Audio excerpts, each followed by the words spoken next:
જય હિન્દ વિદ્યાર્થી મિત્રો, હું પૂજા વાસાણી સંત કૃપા વિદ્યાલય ઓનલાઈન ક્લાસમાં આપ સૌનું હાર્દિક સ્વાગત કરું છું. વિદ્યાર્થી મિત્રો, ગયા વિડીયોમાં આપણે શેર જપ્તી અને શેર જે જપ્ત કરેલા શેર છે ને ફરી કઈ રીતે બહાર પાડી શકાય તેનો આપણે અભ્યાસ કર્યો હતો. તો આપણે જપ્ત થયેલા શેર ફરી બહાર પાડતા જે જુદી જુદી પરિસ્થિતિમાં કંપનીના ચોપડામાં આમનોંધ કરવામાં આવે છે એ આમનોંધનું રિવિઝન કરી લઈએ અને એના પછી આપણે આગળ દાખલો જોઈએ. તો જપ્ત થયેલા શેર ફરીથી જ્યારે મૂળ કિંમતે બહાર પાડવામાં આવે ત્યારે એની આમનોંધ થાય છે બેંક ખાતે ઉધાર તો શેર મૂડી ખાતે જમા. બરાબર, સિમ્પલ આમનોંધ છે. અને જો જપ્ત થયેલા શેર પ્રીમિયમથી બહાર પાડવામાં આવે તો બેંક ખાતે ઉધાર, શેર મૂડી ખાતે જમા અને તે જામીનગીરી પ્રીમિયમ ખાતે જમા થાય છે. અને જો જપ્ત થયેલા શેર વટાવથી બહાર પાડવામાં આવે તો આપણે શું યાદ રાખ્યું હતું કે વટાવની રકમ હોય કયા ખાતામાંથી દેવામાં આવે છે? તો શેર જપ્તીના ખાતામાંથી. અને મહત્તમ વટાવ કેટલો આપી શકાય? તો જેટલી શેર જપ્તીની રકમ હોય, મહત્તમ જેટલી રકમ અગાઉ ભરાયેલી હોય શેર જપ્ત કરેલા એ શેરની, એટલી રકમ તમે મહત્તમ વટાવ તરીકે આપી શકો છો. તો જો વટાવથી શેર બહાર પાડવામાં આવે તો બેંક ખાતે ઉધાર, શેર જપ્તી ખાતે ઉધાર અને તે શેર મૂડી ખાતે જમા કરવામાં આવે છે. તો વિદ્યાર્થી મિત્રો, આપણે શેર જપ્તી અને શેર ફરીથી બહાર પાડવા, બરાબર, આ બંનેના મિક્સ દાખલો હોય તે આપણે જોઈ લઈએ એટલે આપણને બરાબર ખ્યાલ આવી જાય. તો તમે તમારા પુસ્તકમાં પાના નંબર 29 ઉપર આવી જાઓ, જેમાં ઉદાહરણ 10 આપેલ છે તે આપણે જોઈએ.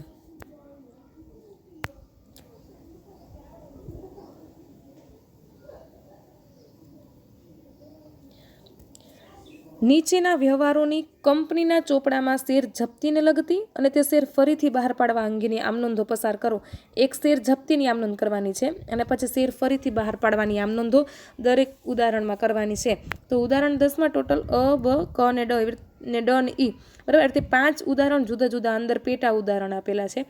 તો આપણે પેલું ઉદાહરણ જોઈએ. અ, કંપનીએ ₹10ની મૂળ કિંમતના હર્નિશના 500 ઇક્વિટી શેર તારીખ 1/3/2017 રોજ જપ્ત કર્યા.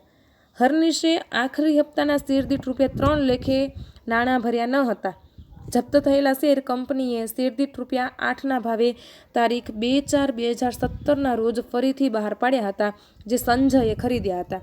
બરાબર, આમાં ખાસ ધ્યાન રાખવાનું એ છે કે ₹10ની મૂળ કિંમતનો શેર છે. બરાબર, કેટલા એવા શેર છે? 500 શેર જપ્ત કર્યા. હવે એમાંથી હર્નિશે આખરી હપ્તાના 3 નથી ચૂકવ્યા. બરાબર, 3 એને નથી ચૂકવ્યા, આટલા બાકી હતા 3, એટલે એના શેર જપ્ત કર્યા. તો એને ભર્યા કેટલા હશે કંપનીમાં? ₹7. તો આ આપણી શેર જપ્તીની રકમ થશે. બરાબર, શેર જપ્તીની રકમ કેટલી થશે? ₹7 થશે. અને પછી નવે એને ₹8થી બહાર પાડ્યા શેર, ₹8. હા, ₹10નો શેર અને ₹8થી બહાર પાડવામાં આવ્યા. કેટલા રૂપિયા વટાવ છે અહીંયા કને? અહીંયા ₹2 વટાવ છે. બરાબર, જોઈએ આમનોંધ. પહેલાં તો આપણે શેર જપ્તીની આમનોંધ કરશું અને ત્યારબાદ આપણે શેર ફરીથી બહાર પાડવાની આમનોંધ લેશું. તો સૌથી પહેલાં શેર જપ્તીની આમનોંધ જોઈ લઈએ આપણે. તો અહીંયા જુઓ શેર જપ્તીની આમનોંધ. તો પહેલું જ થશે કે ઇક્વિટી શેર મૂડી ખાતે ઉધાર. બરાબર, કેટલા રૂપિયા? 5000. હવે આ 5000 કઈ રીતે? તો કેટલા શેર છે? પહેલાં તો 500 શેર છે. બરાબર, આ 500 શેર કેટલા રૂપિયા મંગાવેલ હશે? ₹10 મંગાવેલ છે. બરાબર, એટલે 500 × 10 બરાબર 5000. બરાબર, હવે લખશું આપણે તે શેર જપ્તી ખાતે જમા. શેર જપ્તી ખાતે જમા. જપ્તીની રકમમાં કઈ રકમ લેવાય? તો જેટલી એને કંપનીમાં ભરેલ છે. તો એને ₹3નો આખરી હપ્તો નથી ભર્યો, બાકીની બધી રકમ ભરી છે. તો 500 શેર એના ગુણ્યા ₹7 એને ભરેલા છે. તો 7 × 5 = 35, એટલે કે ₹3500 અહીંયા જમા કરવામાં આવશે. હવે એના પછી કઈ રકમ નથી ભરી? તો આખરી હપ્તાની રકમ નથી ભરી. તો આપણે લખશું કે તે શેર આખરી હપ્તા ખાતે જમા. બરાબર, તે શેર આખરી હપ્તા ખાતે જમા. કેટલા શેર કરશું? તો 500 શેર છે. બરાબર, એના કેટલી રકમ હતી? ₹3.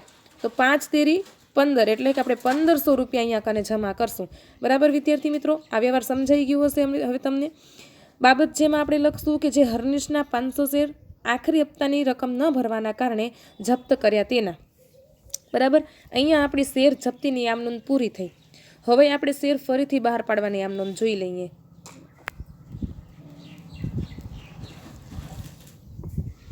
હવે જુઓ વિદ્યાર્થી મિત્રો, શેર ફરીથી કેટલા રૂપિયામાં બહાર પાડ્યા છે? એને ₹8માં બહાર પાડ્યા છે. બરાબર, તો આપણે લખશું કે પેલા શેર બહાર પાડવામાં આવે એટલે એને આપણે આવક થશે, રકમ આવશે, એટલે હંમેશા આવે તો ઉધાર થાય. એટલે આપણે લખશું કે બેંક ખાતે ઉધાર 4,000. 4,000 કેમ આવ્યા? તો કેટલા શેર ફરીથી બહાર પાડ્યા? 500 શેર ફરીથી બહાર પાડ્યા, બરાબર. કેટલા રૂપિયાના બહાર પાડ્યા? 8 રૂપિયાના, બરાબર. એટલે 8 × 50 = 40, બરાબર. એટલે કેટલા આવશે રૂપિયા અહીંયા કને? 4,000. હવે વિદ્યાર્થી મિત્રો 10 રૂપિયાનો શેર હતો ને, 10 રૂપિયાનો શેર કેટલામાં બહાર પાડ્યો? 8 રૂપિયામાં. તો આજે 2 રૂપિયા વધે છે એ શું છે? વટાવ છે. તો વટાવ આપણે ક્યાં લઈ જશું? શેર જપ્તી ખાતામાં, બરાબર. તો અહીંયા આપણે લખશું કે શેર જપ્તી ખાતે ઉધાર 1,000 રૂપિયા, 500 શેર ગુણ્યા 2 રૂપિયા વટાવ, એટલે કેટલા આવશે રકમ? 1,000. એ આપણે અહીંયા ઉધારશું, બરાબર. અને તે આપણે ઇક્વિટી શેર મૂડી ખાતે લઈ જશું પૂરેપૂરા 10 રૂપિયા લેખે, એટલે 500 શેર એના ગુણ્યા 10, બરાબર. 5,000 રૂપિયા આપણે જમા કરશું. હવે બાબત જેમાં લખશું કે જપ્ત થયેલા 500 શેર શેર દીઠ ₹8ના ભાવે ફરીથી બહાર પાડ્યા તેના. હવે આપણે જોયું તો કે ફરીથી બહાર પાડવામાં આવે ત્યારે બીજી શું નોંધ? પહેલાં તો શેર જપ્તીની આમ નોંધ, પછી શેર ફરીથી બહાર પાડવાની આમ નોંધ. હવે જે શેર જપ્તીની ખાતાની બાકી જોવાની. હવે જુઓ તમે આ પેલી આમ નોંધ કરી શેર જપ્તીની, એમાં કેટલી છે? શેર જપ્તી ખાતે જમા કેટલા છે? એમાં 500 × 7 એટલે કેટલા જમા કર્યા? 3500, બરાબર. હવે જોજો આપણે 3500 રૂપિયા જમા કર્યા છે, બરાબર. અને અહીંયા આપણે શેર જપ્તી ખાતે ઉધાર કેટલા આપણે જમા કર્યા, બરાબર. હવે ઉધાર કેટલા આપણે કર્યા એમ? તો 500 શેર ગુણ્યા 2 રૂપિયા એટલે કે 1,000 રૂપિયા આપણે ઉધાર કર્યા. તો અહીંયા કને શેર જપ્તી ખાતાની બાકી કેટલી મળશે આપને? તો 3500માંથી 1,000 જાય એટલે આપણે અહીંયા કને 2500ની બાકી મળશે. તો આ 2500ની બાકી આપણે ક્યાં લઈ જશું? તો આપણે શીખ્યા હતા, જોયું હતું થિયોરીમાં કે આજે આના ઉપરથી જે નફો થાય અથવા તો આ શેર જપ્ત કરવામાં આવે અને ફરીથી બહાર પાડવામાં, એ શેર પૂરતો જેટલો નફો હોય એ ક્યાં લઈ જવામાં આવે? તો હંમેશા મૂડી નફો કહેવાય, એટલા માટે એને મૂડી અનામતમાં લઈ જવામાં આવે.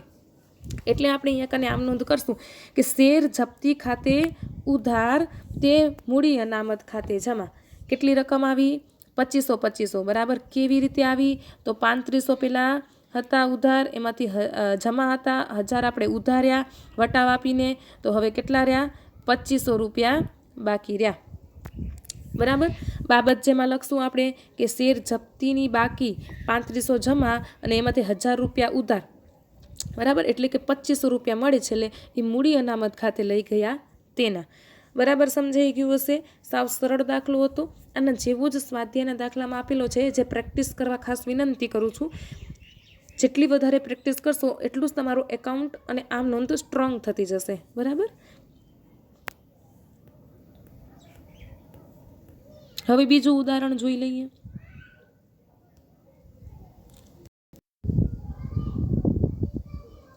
ચલો વિદ્યાર્થી મિત્રો બીજું ઉદાહરણ જોઈએ. તારીખ 10/7/2017ના રોજ કંપનીએ ₹10ની મૂળ કિંમતના અવધ પાસેના 350 ઇક્વિટી શેર, જે શેર દીઠ ₹3 પ્રથમ હપ્તા પેટે અને શેર દીઠ ₹2 બીજા અને છેલ્લા હપ્તા પેટે નહીં ભરી શકવાના કારણે જપ્ત કર્યા હતા. હવે જુઓ વિદ્યાર્થી મિત્રો, ₹10નો શેર છે, કેટલા રૂપિયા નથી ભર્યા? તો આ ₹3 પ્રથમ હપ્તાના અને છેલ્લા હપ્તાના ₹2 એટલે 3 ને 2 ₹5 નથી ભર્યા, એટલે કેટલા ભર્યા હશે? ₹5 ભર્યા હશે, બરાબર. તારીખ 12/8/2017ના રોજ જપ્ત થયેલા 350 ઇક્વિટી શેર દીઠ ₹7 લેખે ફરીથી બહાર પાડ્યા, જે ધર્મેશે ખરીદ્યા હતા, બરાબર. કોને ખરીદ્યા હતા? ધર્મેશે. તો ચલો વિદ્યાર્થી મિત્રો, સૌથી પહેલાં આપણે આની શેર જપ્તીની આમ નોંધ જોઈએ અને ત્યારબાદ શેર ફરીથી બહાર પાડવાની આમ નોંધ જોઈશું. તો સૌથી પહેલાં શેર જપ્તી કરવામાં આવે તો એમાં આપણે ઇક્વિટી શેર આપણા એટલા ઓછા થાય એટલે ઇક્વિટી શેર મૂડીનું ખાતું ઉધારવામાં આવશે. એટલે આપણે લખશું કે ઇક્વિટી શેર મૂડી ખાતે ઉધાર ₹3500. કઈ રીતે ₹3500 આવશે? તો પહેલાં તો કેટલા શેર આપણે જપ્ત કરી રહ્યા? તો આપણે કરી રહ્યા 350 શેર જપ્ત કરી રહ્યા. એ શેરમાં મંગાવેલ રકમ કેટલી હતી? તો ₹10, બરાબર. 350 ગુણ્યા તમે 10 કરશો એટલે ₹3500 આવશે. એ આપણે અહીંયા કને લખ્યા, બરાબર. હવે જો વિદ્યાર્થી મિત્રો એના પછી જોઈએ તો એને કેટલી રકમ ભરી હતી? જેટલી રકમ ભરી હશે એ કંપની જપ્ત કરશે અને કયા ખાતામાં લઈ જશે? શેર જપ્તીના ખાતામાં લઈ જશે. એટલે અહીંયા લખશું કે શેર જપ્તી ખાતે જમા, બરાબર. 350 શેર ગુણ્યા ₹5 નથી ભર્યા તો કેટલા ભર્યા હશે એને? તો 5 રૂપિયા ભર્યા છે, બરાબર. એટલે 350 ગુણ્યા 5 કરશો એટલે 1750 રૂપિયા આવશે આપણા, બરાબર. એ 1750 રૂપિયા આપણે અહીંયા કને જમા કરશું. એના પછી હવે એને જે હપ્તા કે મંજૂરી કે નથી ભર્યું, એને પ્રથમ હપ્તો નથી ભર્યો અને છેલ્લો હપ્તો નથી ભર્યો, તો એને આપણે જમા કરશું. તો તે શેર પ્રથમ હપ્તા ખાતે જમા 350 શેર છે અને પ્રથમ હપ્તાની રકમ છે, કિંમત છે 3 રૂપિયા. 350 ગુણ્યા 3 કરશો એટલે આવશે 1050, બરાબર. અને તે શેર બીજા અને છેલ્લા હપ્તા ખાતે આપણે જમા કરશું તો એના 350 શેર છે, બરાબર. અને કેટલા રકમ હતી છેલ્લા હપ્તાની? 2 રૂપિયા. તો અહીંયા કને આવશે 700 રૂપિયા, બરાબર. બાબત જેમાં લખશું કે અવધના 350 શેર પ્રથમ હપ્તા તેમજ બીજા અને છેલ્લા હપ્તાની રકમ નહીં ભરવાના કારણે જપ્ત કર્યા તેના, બરાબર. હવે આપણે શેર જપ્તી કરી લીધી.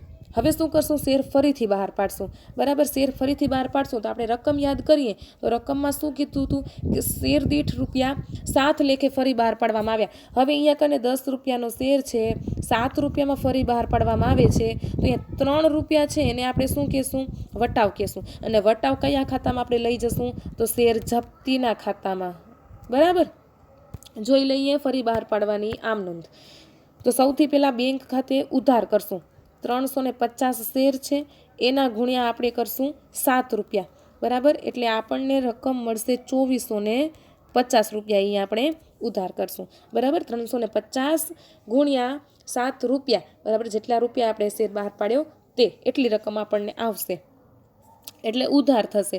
હવે એના પછી આપણે વટાવ આપી રહ્યા. કેટલો વટાવ આપી રહ્યા? 3 રૂપિયાનો વટાવ આપી રહ્યા. તો એ ક્યાં લઈ જશું? શેર જપ્તી ખાતે ઉધાર કરશું. તો અહીંયા લખશું કે શેર જપ્તી ખાતે ઉધાર 1050, એટલે કે 350 શેર છે એના ગુણ્યા 3 રૂપિયા કરશું એટલે 1050 આવી જશે. એના પછી જોઈએ વિદ્યાર્થી મિત્રો, તો આ બધી રકમ હવે આપણે ક્યાં લઈ જશું? તો તે ઇક્વિટી શેર મૂડી ખાતે જમા કરશું. કેટલા? 3500. કઈ રીતે 3500 થયા? તો 350 શેરે એના ગુણ્યા શેર આખો કેટલાનો હતો? 10 રૂપિયાનો હતો, એટલે અહીંયા કાને 3500 રૂપિયા જમા થશે. બાબત જેમાં લખશું જપ્ત કરેલ 350 શેર દીઠ ₹7 લેખે ફરીથી બહાર પાડ્યા તેના.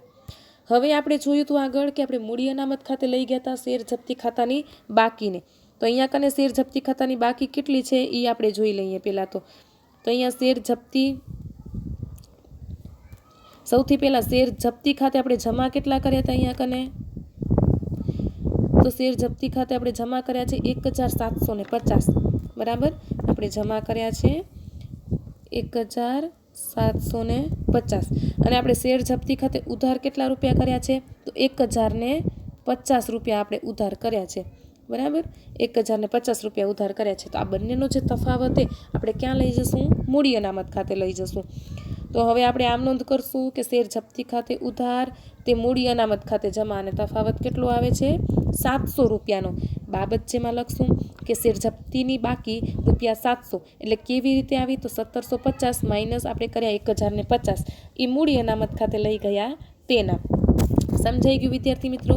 તો ચલો વિદ્યાર્થી મિત્રો, આ બંને ઉદાહરણ સેમ છે, બરાબર. સમજાઈ ગયા હશે તમને. તો હવે આપણે આગળના ઉદાહરણ આગળના વિડીયોમાં જોશું. ત્યાં સુધી મને રજા આપો. જય હિન્દ, જય ભારત.